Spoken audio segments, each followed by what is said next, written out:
This podcast is a proud member of the Fan Hub 100. Football without fans is nothing, so we've partnered with Fan Hub to put fans first. Search Fan Hub app to play your part in the journey. You're listening to the Voices of the Vic podcast with Ben Aiton and Mike Duffy. This episode contains some strong language.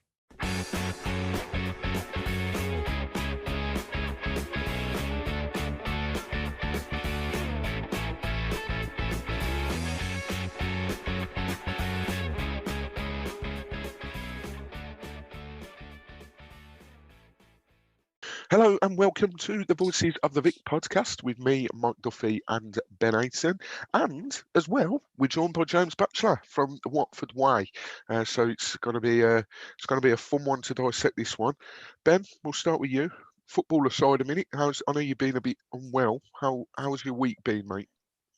Hello, mate. Feeling much better than I did. Last podcast I mentioned that my little girl was ill. I actually ended up being ill off the back of that episode and I had to go for a COVID test and that because I couldn't go into work because I was showing symptoms of COVID. But luckily that came back as negative. And basically, I've just been sitting on the toilet the last few days as well. So, and then with yesterday's nerves as well, I felt even worse than what I did the previous days. But yeah, I'm feeling much better this morning. So yeah, on the road to recovery now. How are you doing? How many beers did you think last night? Do you know what? I lost count. I really did, and that was before the match started. But yeah, just glad to hear that the COVID test come back negative. Sorry, Positive. Cheers, mate. Yeah, but no, it's going well. I absolutely hammered Easter, like in terms of Easter eggs and alcohol. So I had quite a sort of mountain to climb this week just gone in terms of training, but I managed to maintain the weight, so I didn't gain any, I didn't lose any, so I'll take that. Yeah, no, definitely. So yeah, it's all going well here. But yeah, last night was a bit of a heavy one watching that. I need. Yeah, it's just so stressful watching. So that was probably the first game for me where the nerves kicked in, thinking we need to win this and it would be massive. So yeah, but thankfully we got over the line. And last but not least, James, how's your week been? I know you did a live watch along. If you guys haven't watched it already, make sure you head over to the Watford Way YouTube channel and give it a like and a comment and watch for James's hilarious reactions to the goals. Which honestly, mate, I was in tears watching it this morning. But yeah, how's your week been, mate? Oh, you know what? I'm feeling the best I felt in quite a long time. I mean, the Watford result probably helps significantly, but yeah, really happy with that. And yeah, I'm not doing too bad, Mike, at all. Good stuff. That's what we like to hear. Right, with the team news, we was sort of as you would have seen, me and Ben put our team predictions out, and I think the only difference between mine and Ben's were, Ben, I think you expected Pedro to sort of keep his position, whereas I not necessarily wanted this to happen, but I thought was going to happen. I thought success would maybe come in because João Pedro, obviously, he was carrying a knock. It was a surprise to see him start against Middlesbrough, but Ben, it looked like your message got through to Cisco because we were unchanged. Were you happy with that? Yeah, you can't not be happy with that. Really pleased with that lineup. That's the strongest 11 that we've got available at the moment. And if you want your front three to get back into form, you need to start playing them together. You can't just keep chopping and changing. So I'm glad that Cisco actually stuck with his guns yesterday and carried on playing the front three. I don't think it's the right time to maybe experiment and try and play people into form like Isaac Success and Andre Gray. I think you've got to carry on playing João Pedro through the middle because sooner or later it will click for him. Yeah, massively. And James, just on that team news, is there any changes you would have made, or were you happy that it was not touched? I'm not surprised really. I think that's Cisco's, probably looking at that team thinking that that's the strongest team he's got available to him at the moment. So I wasn't really surprised that he went unchanged. And there was a little bit of talk in the week about maybe potentially changing Troost-Ekong, for another centre back potentially. But apart from that, I wasn't really surprised with the team he put out. And yeah, I was quite happy with it overall personally. Yeah. Well, it's funny you mentioned Troost-Ekong because I'm sure we'll get onto him at some stage in this podcast and what might happen in the next few Wasn't games. his best of games, was it? No. Yeah, he's passing. Your comment made me laugh, Ben, saying I didn't think I'd find someone a defender as bad as passing as Britos, but you think you found him now in the form of Troost-Ekong. But I actually got quite a few likes of that, so I think yeah, a lot of people agree with me on that. yeah. But afterwards, I did defend Troost-Ekong as well because I think it's just the passing that is a big error in his game. I think his leadership, his pace at the back, his tackling, his positioning is all brilliant. And if it was just his passing, I think he'd be a top draw defender. Yeah, and let's not forget he was the one that instigated the meeting between the players as well. So massive respect for that, and that shows his leadership qualities absolutely. Obviously, going into the game, we were all nervous for a reason. Reading pushing for a playoff spot. They've made things a little bit difficult for himself with losing now, because if Bournemouth beat Coventry today, then Reading are out the playoffs. But those playoff spots are hotting up because they could miss out entirely. But we knew what to expect from Reading. They've got some brilliant players in their squads. Elise, is it Ajaria as well? So Ben, what was you expecting from this Reading side going into the match? I was expecting a threat. I thought it was going to be full of goals yesterday. I didn't think Watford were going to keep a clean sheet because of the threat that you just highlighted from that Reading team. They can create something out of nothing, and they've got the players that could play probably at a high level. And I don't think they're going to be at Reading at the end of the season. Elise, what a talent he is. He ran the show yesterday. I think that's one of the best individual performances that the Vic was seen this season. It's definitely up with De Silva of Brentford and maybe Barry Bannon as well. Them three players individually have absolutely torn us apart at Vicarage Road this season. So yeah, really impressed with him, and I wouldn't mind us making an approach for him at the end of the season. Well, you mentioned Elise there, Ben. He's got an £8 million release clause. That's nothing nowadays. That's what the Athletic understands, and I must shout my brother out to that, because I saw that he was in conversation with someone on Twitter, and he says, "Doesn't Elise have an £8 million release clause or something hilarious like that?" And then I looked it up, and lo and behold, he put a screenshot up as well, and he's so yeah, £8 million is nothing, as you say, is it, Ben? No, nothing at all. And I think I read a few weeks ago with the Athletic as well, saying that Reading have they've pumped so much money into this season and wages and transfer fees as well. If they don't get promoted this season, they have to let players go and get people off a wage bill. So yeah, I won't be surprised if they do lose a lot of players. I'd even maybe look at Liam Moore. I think he's a fantastic defender. He's done well, hasn't he? Considering he was I remember him well at Leicester, and then I think he went to Brentford, or maybe the other way around.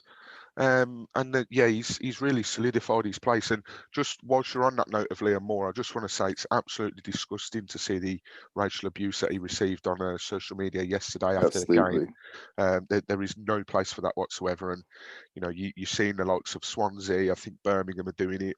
I think Thierry Henry's done it. The clubs are starting to completely come off social media now because of the abuse that's being bandied around, and it's just getting worse and worse every week. So there's absolutely no place for that whatsoever. I don't get what people get out of it. Yeah, it's completely needless. You don't need to do it. It's disgusting behaviour. There's no need for it in society, let alone football. Yeah, I completely agree. Completely agree. And I don't want to give them any more airtime because it is out of order. So, just steering back in the direction of the game itself, obviously we knew what threat we were coming up against. And James, it weren't a bad start, really. I think the first real effort we had, we've seen João Pedro do this quite a lot, where he likes to curl the ball. And unfortunately for him, it was always curling past Raphael's post. But it was a good start for Watford. Oh yeah, absolutely. I mean, we really come out of the blocks really quickly, actually, and we've seen João Pedro getting into that position many times before. We've seen Annette Russell, a few times when he's done that, but it was quite unlucky, really. I thought it was a decent effort. I thought the angle was quite tight for him to actually shoot from. But actually, I mean, that was an early sign of the space that we'd have in behind that Reading defence. And I compare that to the Middlesbrough game, where they were so deep, they were so tight, and they were so hard to break down. I actually thought playing Reading and the expansive football that they play, I think it actually benefited us. And in terms of the football we played, it was a lot easier for us to play against Reading than it was Middlesbrough. So yeah, I think that João Pedro early chance was a sign of the rest of the chances that would come to us throughout the rest of the game. Yeah, and like I said, Ben, there, we saw him curl that one wide there, and he had a similar effort against Birmingham, which Everidge produced a good save, and then Simmer was able to sweep up. Do you think, just with the little bit of barren form he's in at the moment, do you think on another day he would have put that in, or?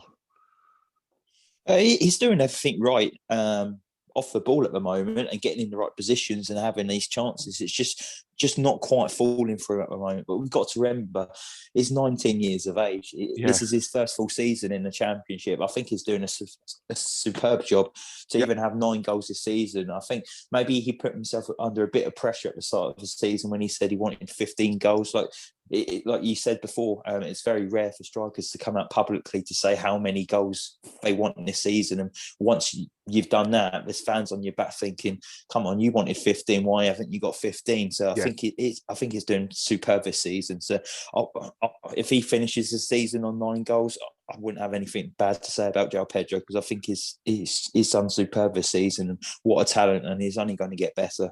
Yeah, I think to highlight what you've just said, the fact that it is his full first season in English football, and he's got 9 goals to his name, and he has improved his all-round game, and you've seen improvements. He's leading the line for Watford. Yeah. A 19-year-old in the Championship, which is probably one of the hardest leagues in the world, most physical leagues in the world possibly, and he's leading the line. He probably don't speak the language very well either, so the communication as well, but it's just the understanding off the ball that he's got with the other players, and him linking up well with Sarr and Semmer on both flanks, the interchange, him linking up with Zinchenko and Hughesy.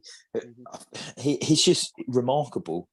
Yeah, no, he really, really is. And, as you say, he's only going to get better. And I love the way that he'll drop deep, he'll win the ball back and then try and play others in. And then we've got a counter-attack on the go. And, you're not waiting for maybe Troy to try and bust a gut to get in the box. He's quick as well. So I'm really, really impressed with João Pedro, and every striker goes through these sort of runs, but I've got no doubt in my mind that he will break that sort of scoring barren run. And what a place to do it than Kenilworth Road next week. I'm calling it now because he got the winner. I know it was a scrappy goal, but he got the winner in the reverse fixture. So yeah, but yeah, as I said, we started really well, and that's what we had to do against a team like Reading. If we could get that first goal, which we have done so often this season at the Vic, and also as well, I like to highlight the graphic that Sky put up. If we could get a goal in the first 15 minutes, before the game, we'd scored 14 goals in the first 15 minutes of games. The next best team was Brentford with 10, I want to say. Well, let's just say that ended up 16, because on the 12th minute, Ismail Sarr, where's he pulled that out from, James? A left footer that only I could produce with my left foot. And Sarr is, no, I'm joking, a left footer, and he's absolutely bolted it. And I'm just thinking, what on earth is going off here? And I was in awe, and, watching your reaction back as well just topped it off.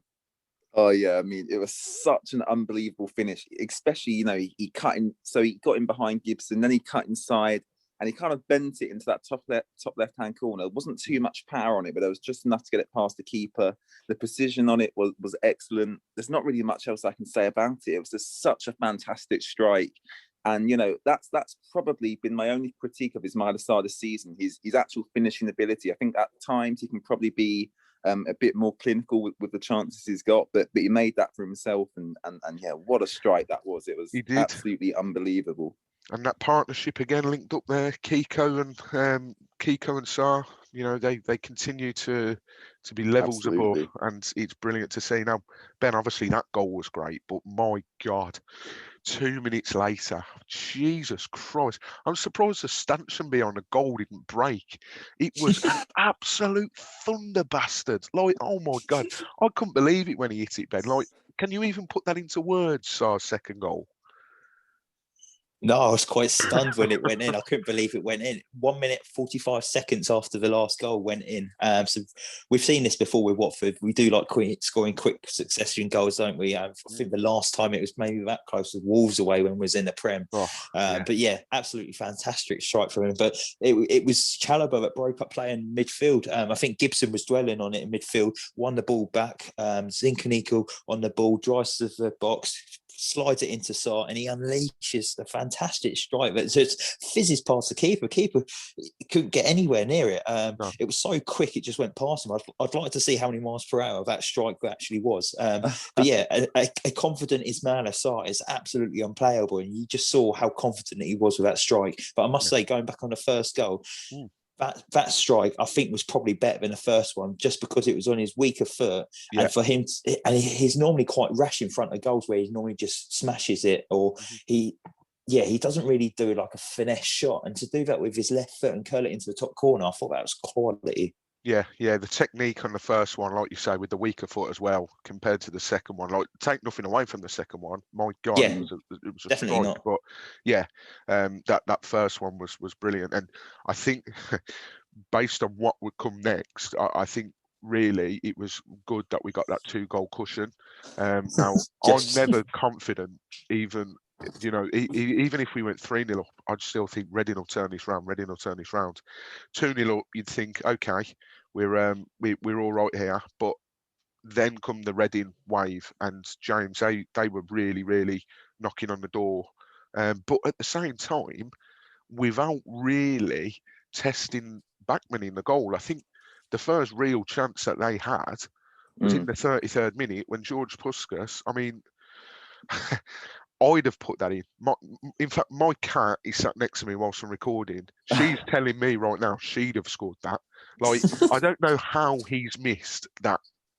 Like, Puskas has missed that, but it was a massive let off. But from going 2-0 up, the way Reading responded, that was the Reading sort of attacking prowess that we was expecting, wasn't it, James? Oh yeah, absolutely. I mean, that's exactly what I expected them from minute one, really. And I'm surprised it took them that long to get going. After we scored the second goal, especially. I mean, Reading really come into their own. And yeah, you mentioned that George Puskas chance. I mean, I think Truce de Kong was actually the player who just got in front of him, and I think he put him off just enough. And obviously he hit the post from that chance. And yeah, as you say, he really should have made it 2-1 at that point. And then you're kind of thinking, oh, Watford quite comfortable at 2-0, during the game. But as soon as it goes to 2-1, that's squeaky bum time there. And there's quite a long time of the game to go there, about 60 minutes, if he makes it 2-1 at that point. So yeah, I mean, it was absolutely a huge let-off for Watford.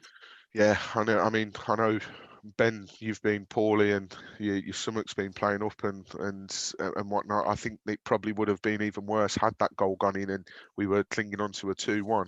But I just want to talk about as well, Ben, obviously the Reading really knocking on the door, and that was their first real chance. But I thought yesterday it wasn't just Truce de Kong like we've spoke about. There was a couple of times that we were really sloppy in possession and give the ball away. Do you think that sort of shows that international break really has sort of maybe buggered us a little bit? Yeah, we was our own worst enemy in that first half yesterday. Too sloppy on the ball. Possession-wise was poor.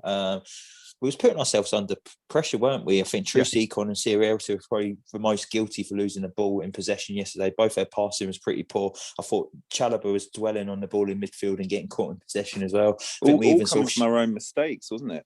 Yeah, it was, and even Husey lost the ball in midfield, and that's unheard of. But it was all needless, wasn't it? And it was all putting us on the back foot. If we didn't do that, we most Watford games we've watched recently, like you both will probably agree, we've had control of the games. Yep. Yesterday we didn't really have control of the game, and we was just letting it slip and letting Reading into the game. And like you say, if Reading took these chances, it would have been a completely different game. So maybe the 2 goals from Sarr maybe knocked the confidence out of him a little bit to be that more clinical in front of goal. Yeah, I would say so, because the way we were playing, it's not like the Watford we've seen. I think you're absolutely spot on that with Ben. As we've looked like controlling most games this season. Even the Bournemouth game, I think we had a spell for the first 20 minutes or so where we looked like we could score a few goals here. And the problem was the last few games since the turn of the international break, we've complained that we've not been clinical enough. We were probably clinical last night. More clinical, yeah. Yeah, but we were careless in possession and the rest of the game. So, yes, we've fixed one problem. We've been clinical, but we need to keep consistent. So, yeah, it was difficult last night. And well, it Mike, feels, I do have a stat to show how clinical we were, actually, mate. please share with James us. has joined the stat group. I know, yeah, I've got a bone to pick with you, son. You putting out stats on your... Shout out to Adam from Watford Opinions, because he was actually the one who told me about this stat last night. But obviously, so it's not yours.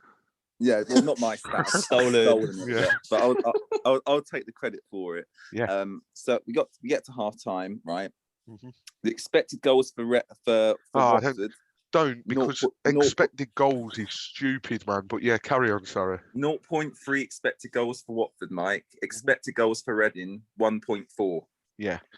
I mean, but to be honest, mate, I'm not a big XG kind of bloke, and I think it's a load of bollocks if you ask me. No, it is. Right, yeah, I'm with you. I don't like it either. But yeah, carry on. Expected goals, like, I'm not. I'll tell you what it shows. It shows the quality of chances that have been created. I mean, I listen. I don't know how it works, but surely that expected goals for that Puskas one would have been what, 0.99, the highest one you can get without it actually counting as a goal. Like, I don't know. It's just, and listen, there might be people that listen to this that are like really into it, and that's not a problem. I love my stats, as we know, but we love a stat on this show. We haven't said that for a while, actually, Ben. But I just can't get into this XG bollocks. Like, it doesn't work for me. So I think it's been given the wrong name. I think it's been branded under the wrong name, because I think expected goals. Yeah. I think it should be called like big chances made or something like that. Right? Mike, I'm trying. If this was a committee of a 5-year-olds, probably, yeah. Big chances in games, we should call it. I've been attacked since coming out of this stat. I'm going to be quiet next time. No, I'm joking, mate. Talking of expected goals, Sarr almost had a first half hat trick, didn't he? Yeah, but that was another big chance made. Yeah, big chance made. That goes in the box for big chances made. Pinpoint delivery from Messina, wasn't it, James? We'll come back to you on this, James. Pinpoint delivery from Messina, and it's just a shame Sarr was offside, because I think he warranted a hat trick last night. Oh yeah, absolutely. It's a great cross by Messina on that left-hand side, and yeah, he was literally just off by, it looked like a shoulder, and great decision by the linesman to spot that. Obviously, I'd hope he didn't spot that, but yeah, I mean, another great finish from Sarr. That was, goalkeeper couldn't save that either, and yeah, I mean, very, very unlucky not to get the hat trick last night. He had a few more chances during the game that I'm sure we'll come to a little bit later as well. But yeah, great delivery by Messina. Just a shame that it wasn't his third. Yeah, absolutely. And as you say, he was off by probably like a gnat's knacker, really. So it was very, very close. And yeah, on another day, the linesman might not have put his flag up, but yeah, that really would have killed the game off. And then again, I think Troost-Ekong misplaced the pass. I think it was Meite that got through, and luckily for us, Meite left his shooting boots in Berkshire, because he'd hit the side netting and didn't really trouble Dan Bachman. But again, it feels weird saying this, because Reading are that type of team that you'd expect to take the chances. But against a more clinical side, we'd have been stuck in the mud at half time there. We'd have gifted them 2 goals, I would say. Maybe even 3. So, luckily for us, when you looks in, we were clinical, but we were wasteful in possession. So at half time, we were 2 goals to the good, thanks to Ismaila Sarr. 41% possession for Watford, 58 for Reading. 10 shots for Reading in total, only 3 of them on target, whereas we had 6 shots and 2 on target. 2 on target, 2 goals. 1 corner for Reading, none for us. And then 181 passes for us, and then 253 for Reading. So, Ben, obviously at half time, and also as well, Chalobah picked up a little bit of a knock before half time, so we were hoping that he was going to be all right, but I'm sure we'll get onto this in a minute. Going into half time, Ben, obviously 2 goals to the good. Did you think we need a third to kill this off, or even though we were a bit wasteful in possession, did you think we should be all right now? Not really a third. I just thought we needed to sort ourselves out because we was too sloppy going into. Well, first half we was too sloppy. Very, very lacklustre in possession, and we was our own worst enemy, like I said earlier. So we really needed to maybe see what Cisco could do here. We needed a change at half time. It was unfortunate, but Chalobah was injured or picked up a knot, but I don't think we saw the best of Chalobah yesterday. That might have been because he was carrying a slight knot maybe going into the game and wanted to try and play through the pain. But I don't think that really worked for him yesterday. But we needed to see what Cisco could do here because I was a little bit critical of him last week, saying that he was out coached by Neil Warnock and Neil Warnock got one above him. So we needed to see what Cisco can do. And we certainly saw it at half time yesterday. I thought that what he said at half time was incredible. The substitution, it would have been easy for him to bring on Dan Gosling. Everyone on Twitter was calling for Dan Gosling to come on for Chalobah or come on for Zinkernagel, because I must say Zinkernagel was a walking red card in the first half. Picked up an early yellow card, and then he kept on making challenges. I don't know how he kept getting away with not picking up a second yellow card. A lot of people were calling for Dan Gosling to come on to replace him. But no, it was Carlos Sanchez that came on, and he just sorted us out straight away. Best performance we've seen in a Watford shirt. And I know that's easy to say because we've only really seen 15-minute, 20-minute cameos here and there.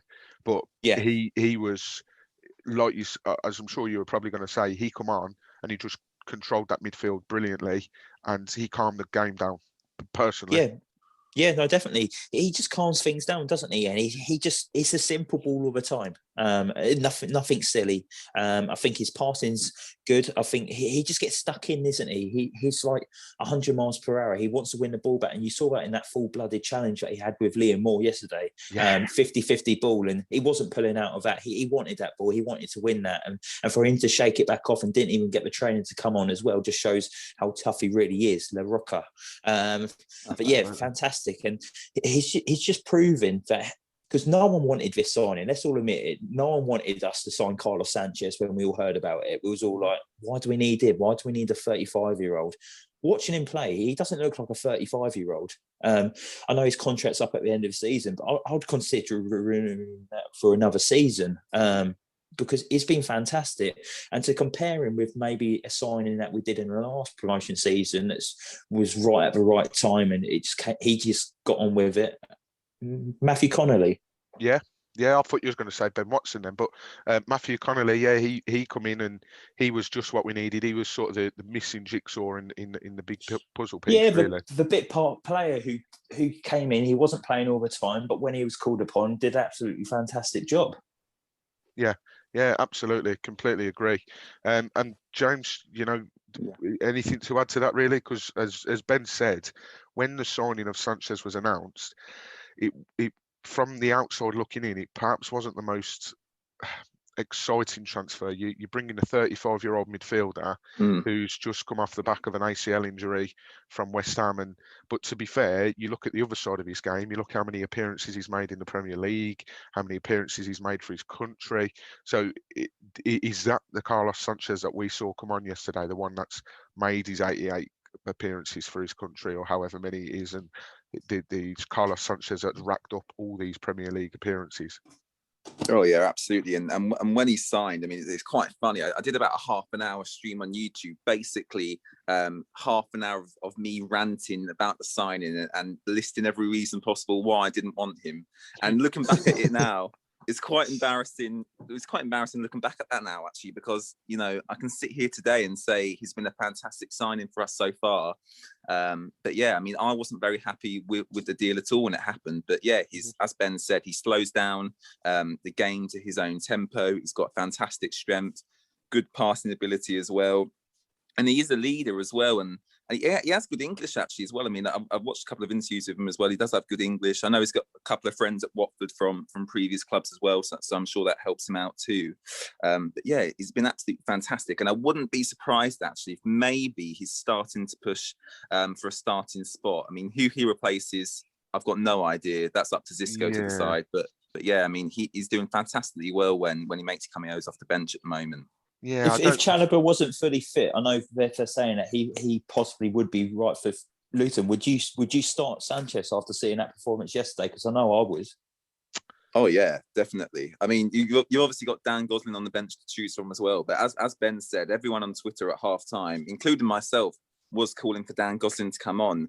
And you kind of look at Dan Gosling as that option. Previously at Bournemouth, that's kind of who you look to as that first option to bring off the bench.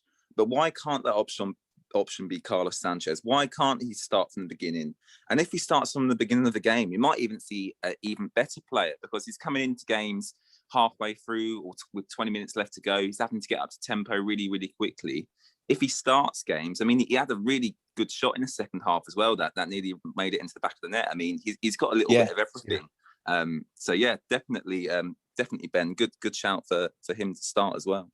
Yeah, I think he's definitely giving Xisco food for thought in that area as well. As Ben said, it sounds like, thank God, Chalobah's going to be all right for the Luton game. But if Xisco was sort of dealt to sort of shuffle the pack, if you like, then he would definitely be my choice, Carlos Sanchez. And like you says, we've got an able sort of replacement if Sanchez is looking a little bit leggy, because I don't know the last time he played a full 90 minutes, but we've got Dan Gosling to come on as well, who's out. And don't forget as well, I don't know if Cleverley's going to be back for the Luton game, but if you throw him into the mix as well, I just think that we're really starting to see that squad depth that we've got at the moment, and it's showing why we're doing so well. It really, really is.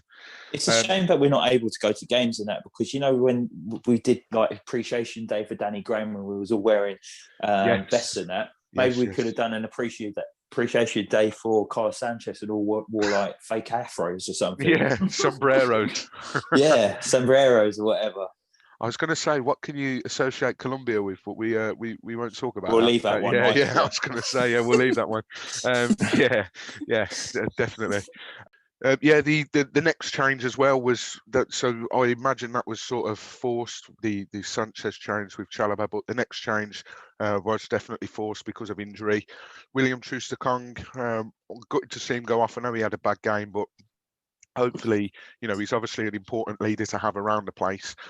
So hopefully he's not out for too long. But I must say, Ben, I was very impressed with Craig Kafka, easy for me to say, when he came on. I thought he was superb. I didn't think he put a foot wrong. I thought he slotted in really well. I don't think you would notice, if you started watching a game, I don't think you would have noticed that Cathcart was only just joined the pitch. So fitted in really nicely. And I did worry when he came on, because we've heard for the last few weeks that the back four, they all speak different languages to each other. And then you throw Craig Cathcart into the mix, and I was like, how's Sirielta going to communicate with him? But they had a really good understanding, and I thought, they was really good. Yeah, it does make you laugh, because obviously the Northern Irish accent is quite strong. So I do wonder how they communicate. I'm just looking now. The last time Craig Cathcart played a full 90 minutes for Watford was the 1-0 defeat to Bournemouth, and that only feels the other week, but that was back in February. That was almost 2 months ago. So, and obviously he played 2 full 90 minutes for Northern Ireland against Italy, and then against Bulgaria at the back end of March. But in terms of Watford, that's how long he's played. But James, do you agree with that? He looked like he'd been playing every week. He just slotted right in, didn't he? Oh yeah, I think so. And as you said earlier, we've got loads of depth in the midfield, and at centre back we've got lots of strength and depth as well. And Craig Cathcart only adds to that. Aside from Troy Deeney, I mean, Craig Cathcart is probably the next longest serving player at the club, and he certainly has that experience at Premier League level and Championship level as well. I mean, this is definitely a good level for him to perform at. But yeah, I mean, against a tough Reading attack, I thought to come on as he did, 3/4 of the way through a game, I thought he done excellently well. Yeah, and I think we sort of rode that Reading storm in the first half and got through it. And then I think the more the game went on, yes, it was uncomfortable to watch. But I think overall, if I didn't have my worrying Watford glasses on, then I think we actually dealt with it, and we sort of was more comfortable in the second half a little bit. I mean, the next substitution and the final substitution was a double change, and it was Success coming on for Sema, and then Gray coming on for Pedro. Now, I don't like saying this, but I think Sema had a very quiet game again. I don't know if that's something you'd agree with, Ben, but he He just Yeah, couldn't get into it. I don't know. It's a weird one, isn't it? Yeah, I don't think he had a bad game. I just don't think we saw enough of him. I don't know whether that's because of how good Ismail Sarr was, maybe, but I don't think we saw Sema get into a byline once or beating his man once, or I don't think he really had opportunities to cross the ball into a box. I know for sure he didn't have a shot yesterday. So yeah, it was just a quiet game, but maybe was that down to Reading marking him out of the game? But I think they was marking the wrong winger out of the game. I think maybe the man of the match yesterday was that Lewis Gibson, because I thought he was atrocious yesterday, and Watford got a lot of joy down that right hand side. And as soon as they subbed him off and brought on Richards, I thought that kind of stopped Sarr getting away on that right hand side.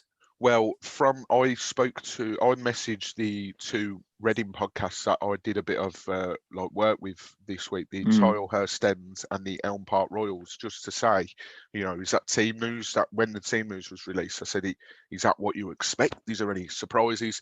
And they all said Lewis Gibson in for Richards, or that was the only change. And you could tell that when they brought him on, I think they brought him on and then they brought someone else on along with him. That was their full strength 11. And then you thought, okay, this is where we might see them kick into gear. But I thought we sort of handled them well, really. Now, the success one is one I was actually saying, because again, I was watching it at my mate's house and I was saying, really, it could do with success coming on. And if we get the ball up there, he can hold it up. And I think that's what we've seen. Like, it didn't take long for success to be sort of trying to hold it in the corner. So whether that's going to be his role this season, is he comes on in the last sort of 10 when we're 2-0 up or when we're 1-0 up or whatever, trying to see out games. Was he the perfect substitution for you, James, coming on then? I wouldn't say I'm Success's biggest fan. I don't really want to see him starting games for us. I think that front three of Sema, Pedro and Sarr should be our starting front three, but as an option to bring off the bench, he can hold up the ball well. He can, waste time and get these little fouls to win his free kicks. I think he's good at doing that. But in terms of someone to bring on, I'd prefer maybe even a Stipe Peritza, if he's available. I mean, we've not seen anything of Peritza. Where is he? Yeah. Where is he? Like, I feel like we need to do a crime watch appeal to find out where Stipe Peritza actually is. A missing persons report, I think, because I don't know where Peritza is. I've seen him in some of Ben Foster's YouTube videos, but in terms of being in the matchday squad, I've got no idea. So yeah, I mean, it's kind of what I expected, Mike. But I'd much prefer to see someone like Stipe Peritza come on instead. Yeah, and it didn't take long for Andre Gray to get in the mix. I think there was a ball put through. I can't remember who it was from, and it was sort of tussle between Andre Gray and their defender, found its way to Zinkernagel, and he's put it over, which I think he's definitely got to be hitting the target there, or at least scoring, you'd expect, and that really would have put the game to bed. And then, obviously, as James mentioned not long ago, Sanchez had that chance, which looks closer than it actually was on the second replay. The second replay showed that it was quite some way wide, but when he hit it, I thought, oh my God, that's bulge in the back of the net, that is.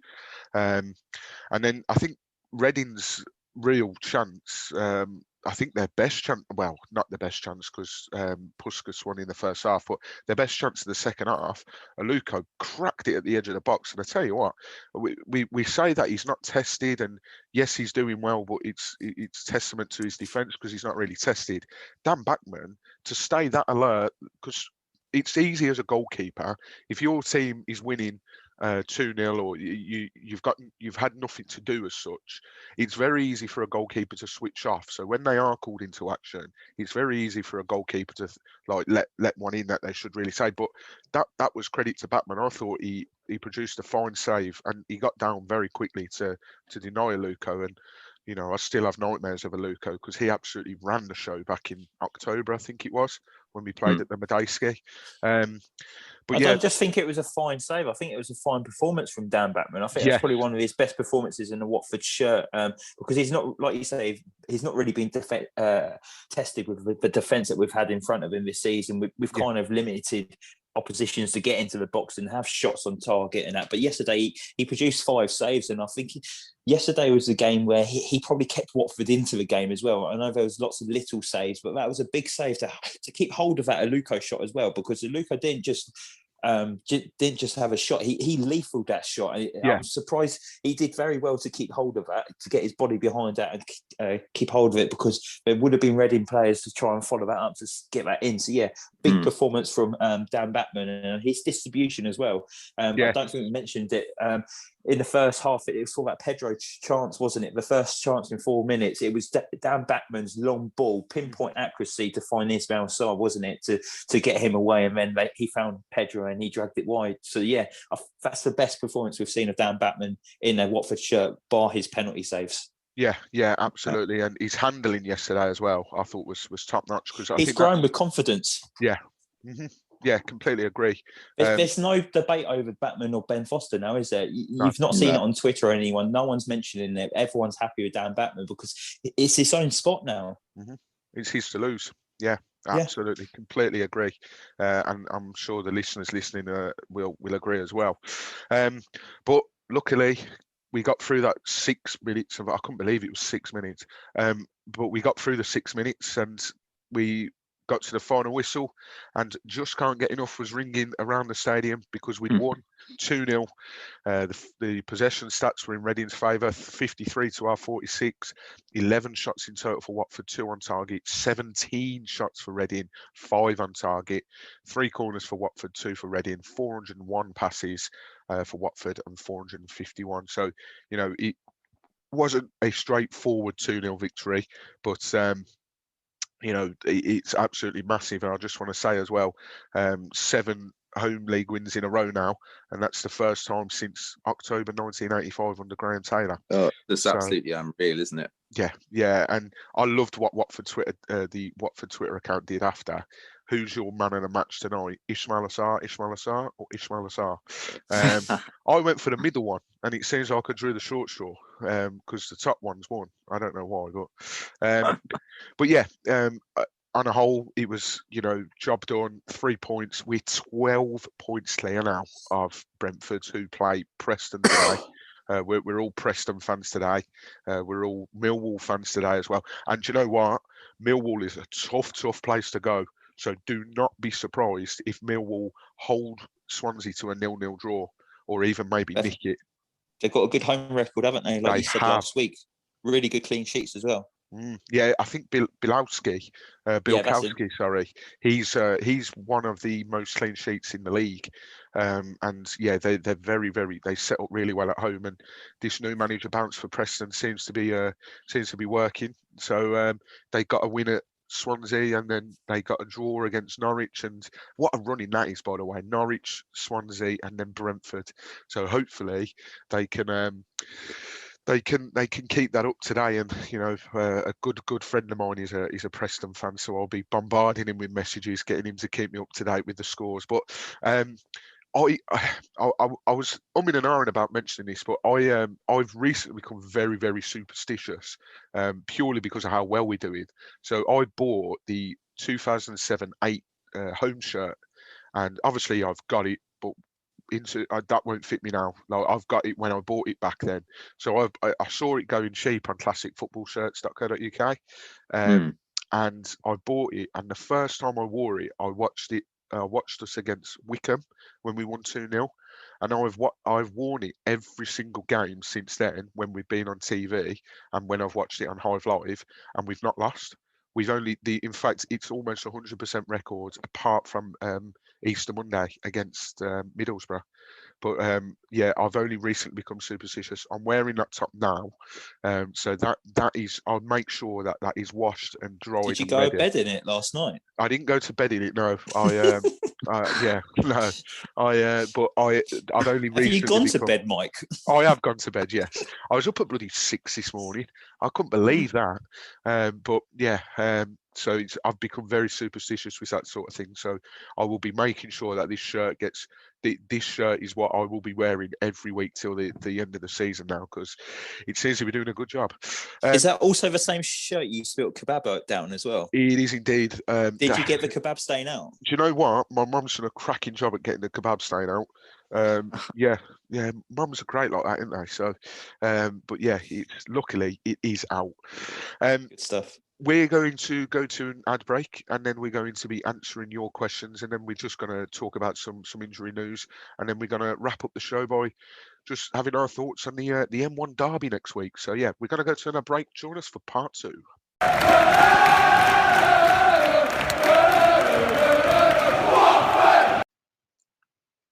Voices of the Vic is brought to you by Manscaped, who is the best in the men's below-the-waist grooming.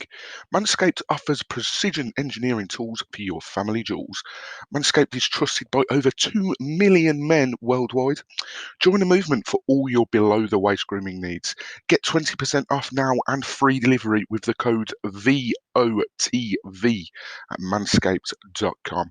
Manscaped has just launched in the UK, and we've gone years without using the right tools for the job. You can be one of the first men in the UK to experience their life-changing products. That's why Manscaped has redesigned the electric trimmer. The Manscaped engineering team has perfected the greatest ever ball trimmer ever created, and just released a new and improved Lawnmower 3.0 in the UK. The third generation trimmer features a cutting edge ceramic blade to reduce grooming accidents. Yeah. When I tell you this is premium, I mean premium. The battery will last up to 90 minutes, so you can take a longer shave. It's waterproof as well, so it allows you to groom in the shower. And one of the coolest features is the LED light, which illuminates grooming areas for a closer and more precise trimming. They've also upgraded to a 7,000 RPM motor with quiet stroke technology. And let's not forget about the charging stand. Show off your mower loud and proud, because this intelligently designed stand is a convenient charging dock powered by just USB. So if you're listening right now, I want you to experience that firsthand for yourself. Let's get that bush to the touch clean. It's 20% off plus free delivery with the code VOTV at manscaped.com. Make your testes your besties. Get 20% off and free delivery with the code VOTV at manscaped.com, and your balls will thank you.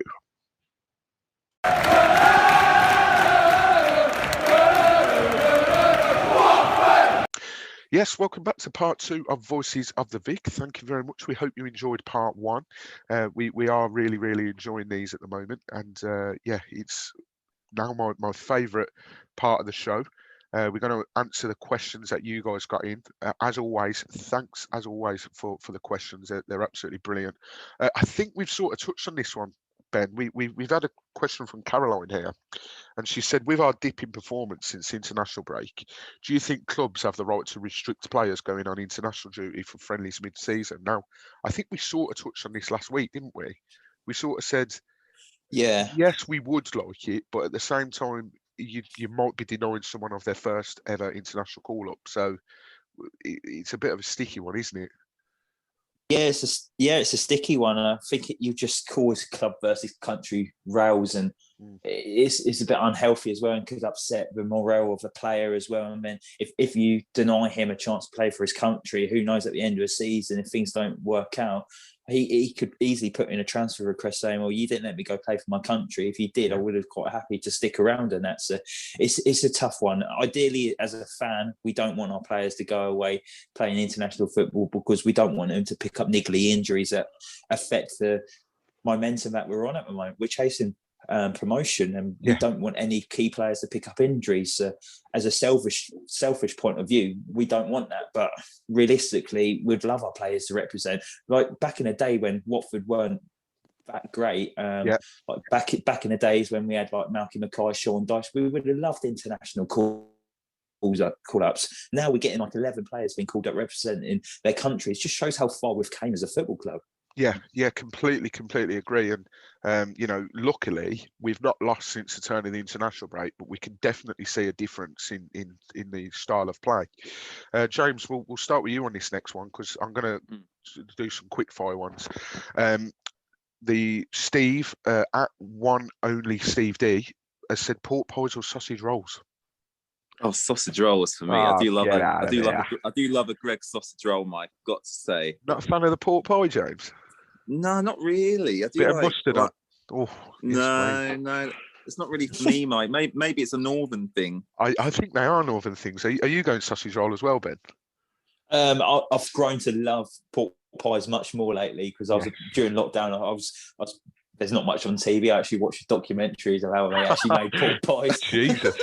in a factory. So I actually went out and bought loads of pork pies, and I can't stop eating them at the moment. So, but if sausage rolls are going to edge it for me, still just. Okay.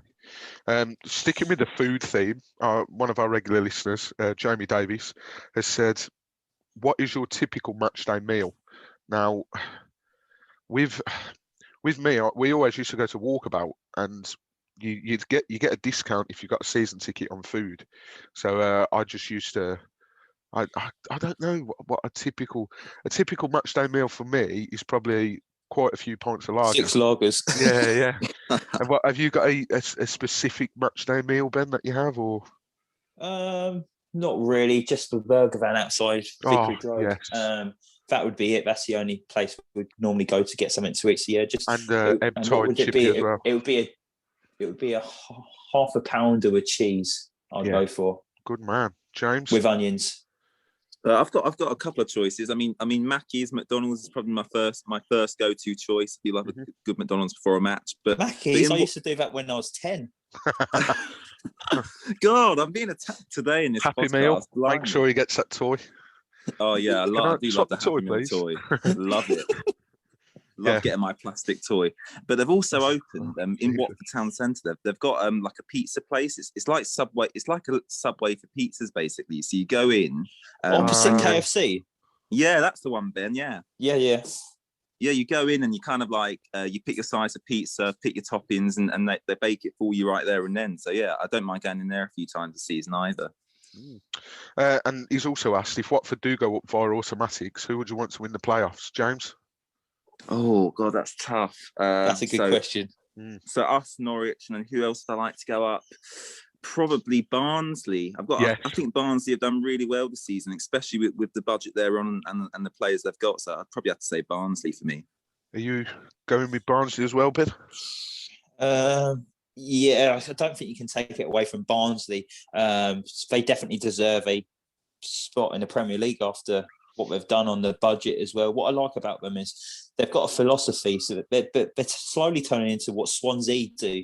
They've got a style of play, and then they go out and find a manager that fits that, and then they carry on playing the same football in that. Like we used to do that when we started off doing a 3-5-2, didn't we? When we was back in the Championship, we was trying to do that.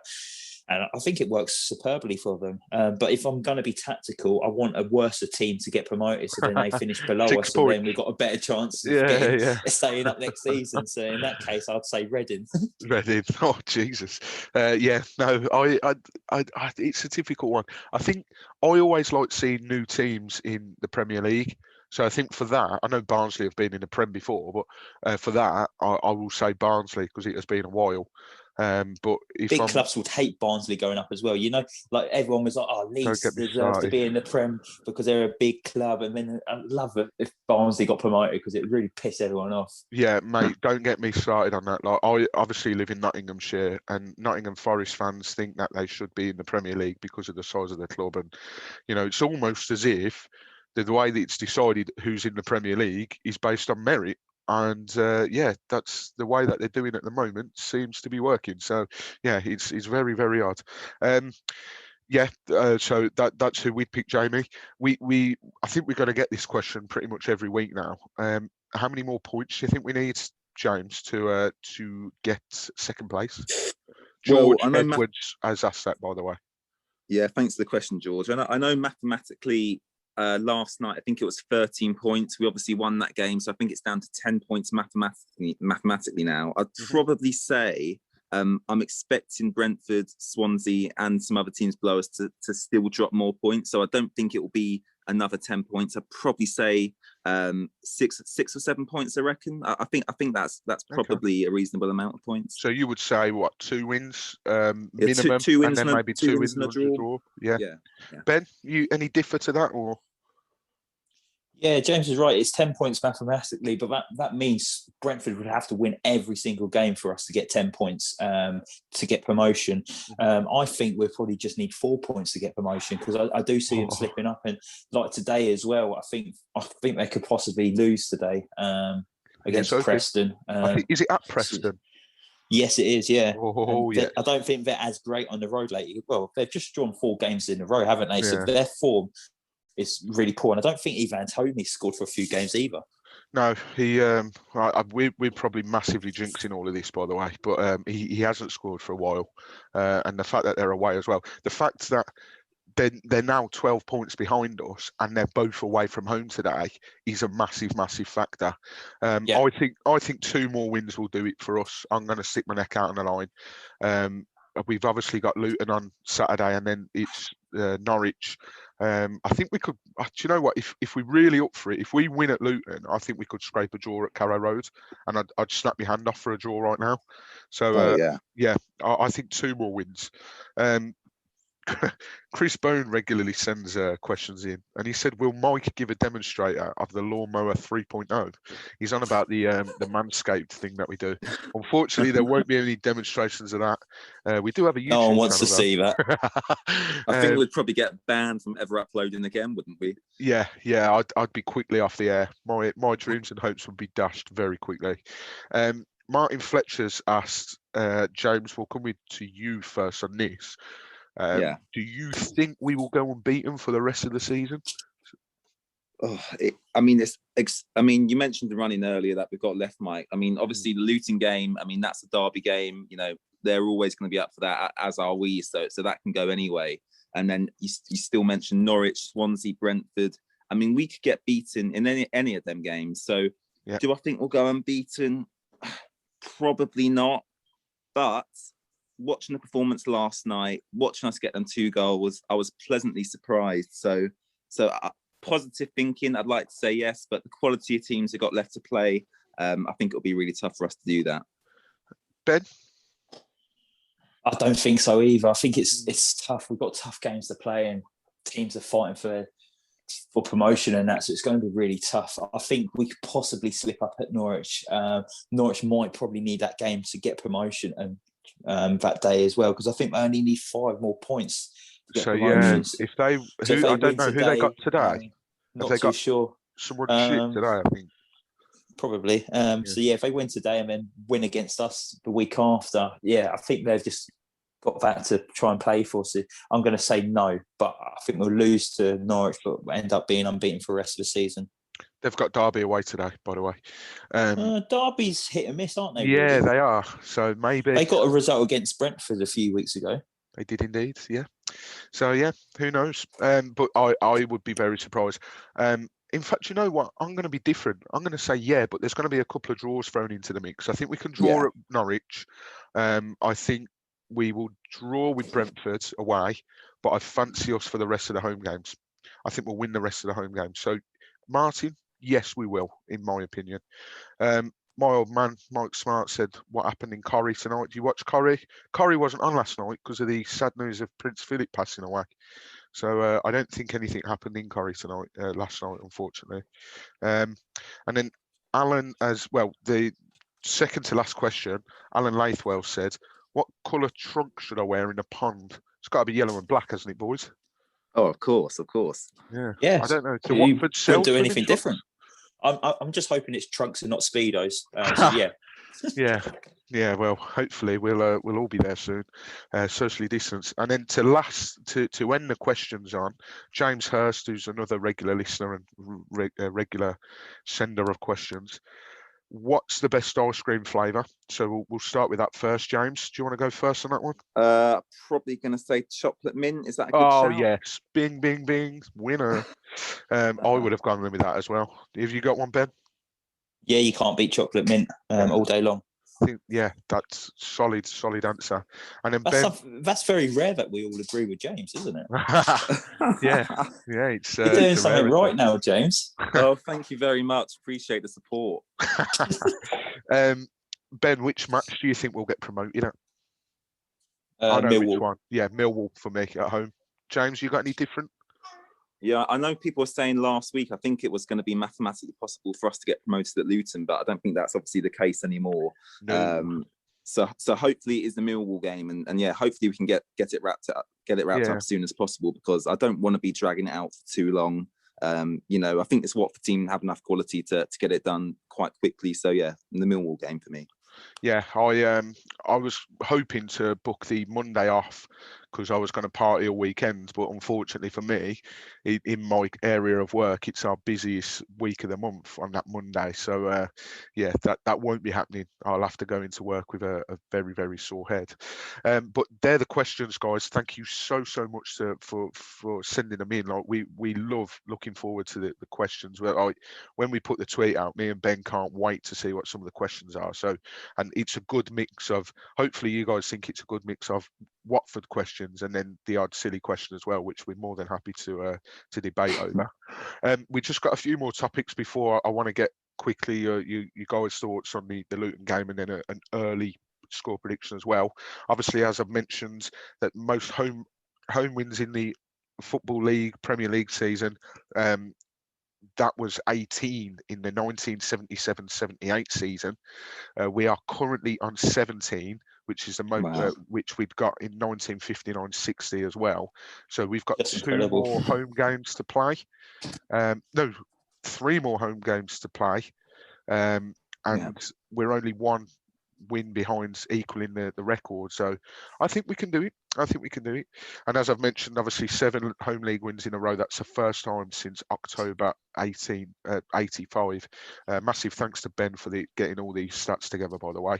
And then just on the injury front as well, as we mentioned, Nathaniel Chalobah and William Troost-Ekong should be able to play this weekend against Luton Town, according to Cisco Munoz. He said that to the Watford Observer.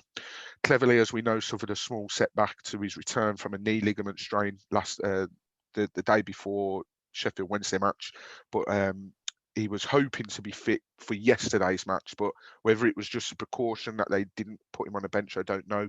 So maybe we will see him.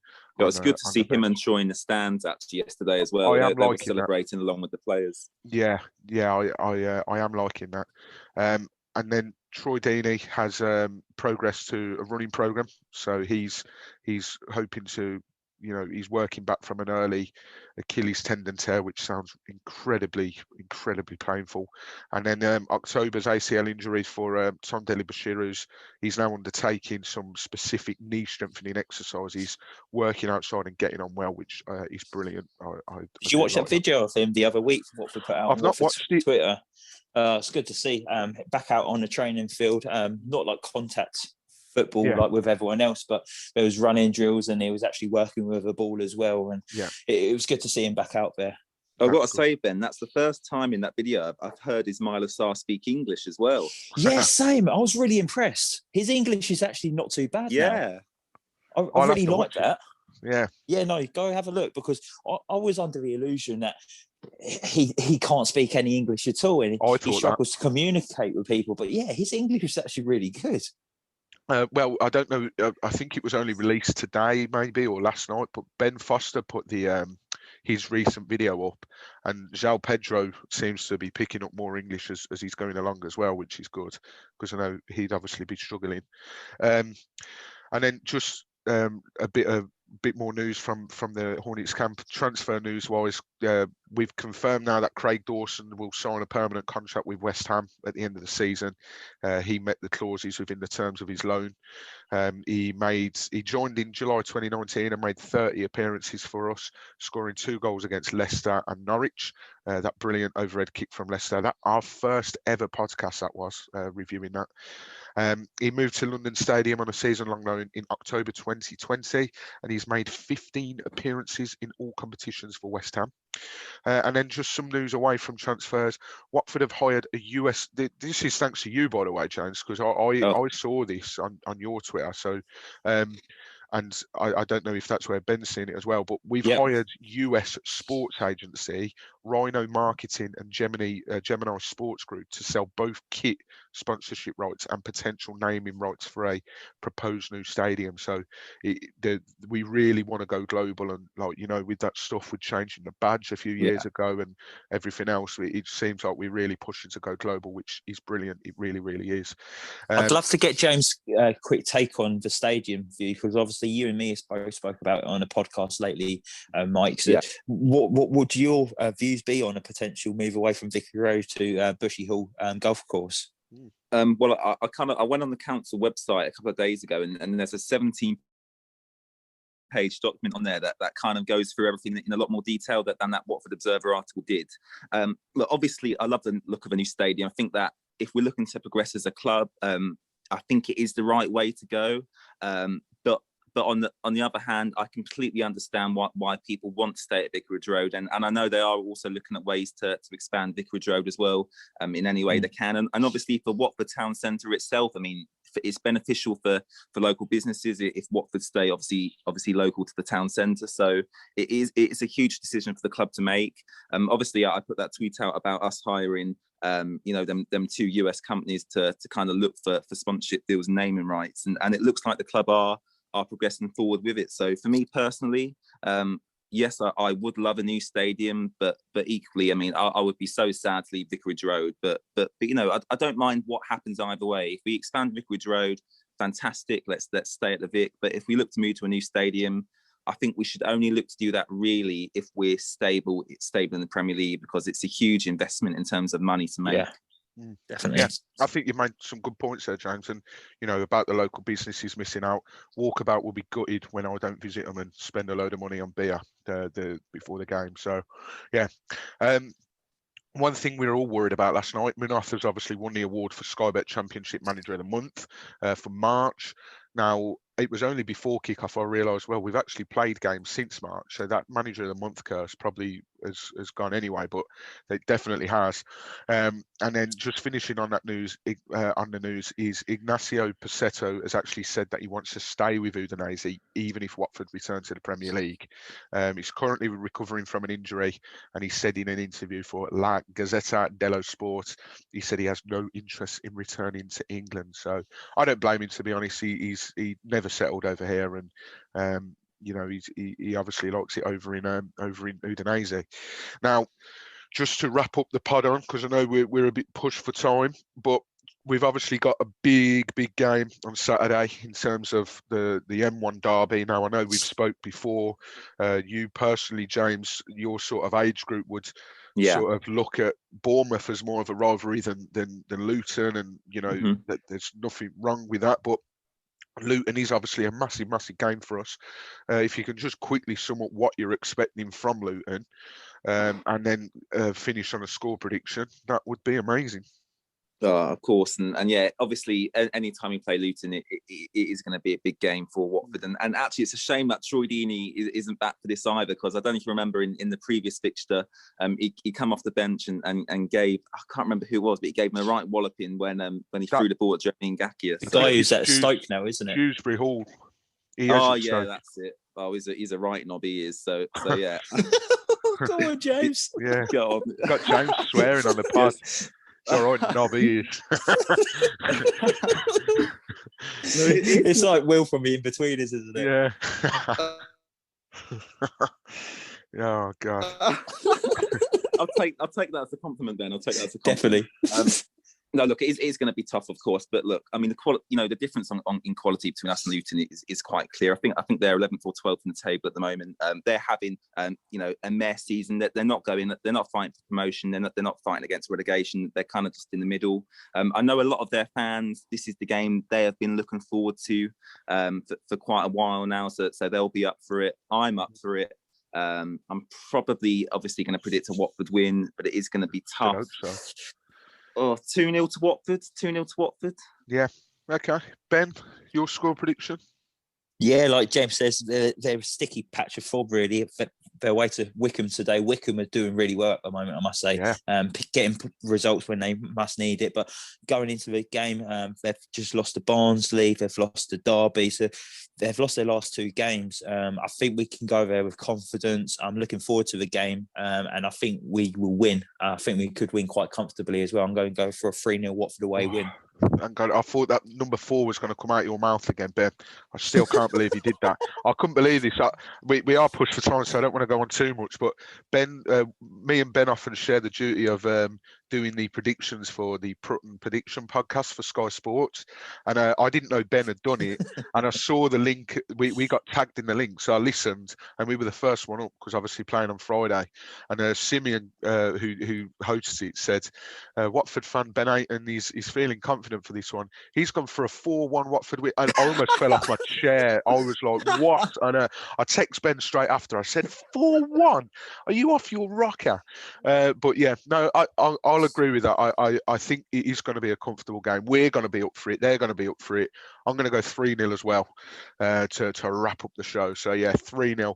But myself and Ben will be back next week, obviously, after that game. Hopefully another Derby Day win for Watford after the reverse fixture, winning 1-0.